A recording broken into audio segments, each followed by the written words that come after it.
Birthday হোক আর অন্য কোনো ওকেশন, প্রিয় মানুষকে নিজের হাতে কোনো কিছু বানিয়ে দেওয়ার আনন্দই অন্যরকম। এনিওয়ে, বার্থডে কার্ডটি আমার এক ছোট ফলোয়ারের রিকোয়েস্টে বানাতে বসলাম, আর এর প্রতিটি ম্যাটেরিয়ালই ছিল হাতের কাছে, আর আইডিয়াটিও ছিল ইউনিক। সবাই কমেন্টে জানাবে আমার এই বার্থডে কার্ডটি আপনাদের কাছে কেমন লেগেছে। আর এমন সুন্দর সুন্দর ভিডিও পেতে হলে আমার পেজের সাথে থেকো।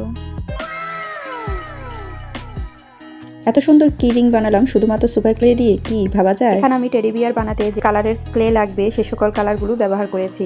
আসলে সুপার ক্লে দিয়ে যে কোনো জিনিস খুব অল্প সময়ে সহজেই বানানো যায়, আপনারাও চাইলে ট্রাই করতে পারেন। আর হ্যাঁ, আমার এই সুপার ক্লে দিয়ে টেডি বিয়ারের কি রিংটি আপনাদের কাছে কেমন লেগেছে কমেন্টে জানাতে ভুলবেন না কিন্তু। সবাই ভালো থাকবেন, আল্লাহ হাফেজ। ক্রাফটিং এর কাজ করার ক্ষেত্রে নতুন নতুন জিনিস তৈরি করতে হয়। আজ ভাবছিলাম কি বানানো যায়, হঠাৎ চোখের সামনে পড়লো আমার বাচ্চার এই ওষুধের বোতলটি। খালি এই ওষুধের বোতলটি দেখেই মনে হলো এটি দিয়ে যদি ফুলদানি বানাই তাহলে কিন্তু মন্দ হয় না। যেই পাবা সেই কাজ, তাই এক্রিলিক কালার দিয়ে এর উপর রং করা শুরু করলাম এবং মনের মতো করে একটি ডিজাইন করলাম। আপনারা অবশ্যই কমেন্টে জানাবেন আমার এই আইডিয়াটি কেমন হয়েছে। সবাই ভালো থাকবেন, আল্লাহ হাফেজ।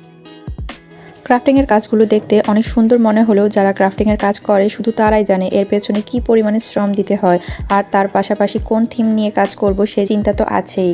আজ আমি সুপার ক্লে দিয়ে ফুলের তোড়া বানাবো। আমি এখানে আমার পছন্দের পার্পল এবং পিঙ্ক কালারটি বেছে নিয়েছি। আপনারা চাইলে আপনাদের পছন্দের যে কোনো কালারের ফুল দিয়ে এ ধরনের ফুলের তোড়া বানাতে পারেন। আমার এই ফুলের তোড়া বানাতে প্রতিটা জিনিসপত্রই হাতের কাছেই পাওয়া যায়। আপনারা অবশ্যই কমেন্টে জানাবেন আমার এই ফুলের তোড়াটি কেমন হয়েছে। সবাই ভালো থাকবেন, আল্লাহ হাফেজ।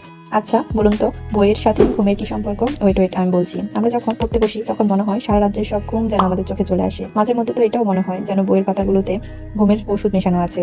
আর অন্যদিকে মোবাইলটা হাতে নিলে ঘন্টার পর ঘন্টা কখন যে সময় চলে যায় টেরি পাওয়া যায় না। আমার মতো আপনাদের সাথেও কেমন হয় নাকি? আর আমার এই বুকমার্কটি আপনাদের কাছে কেমন লেগেছে কমেন্টে জানাতে ভুলবেন না কিন্তু। সবাই ভালো থাকবেন, আল্লাহ হাফেজ।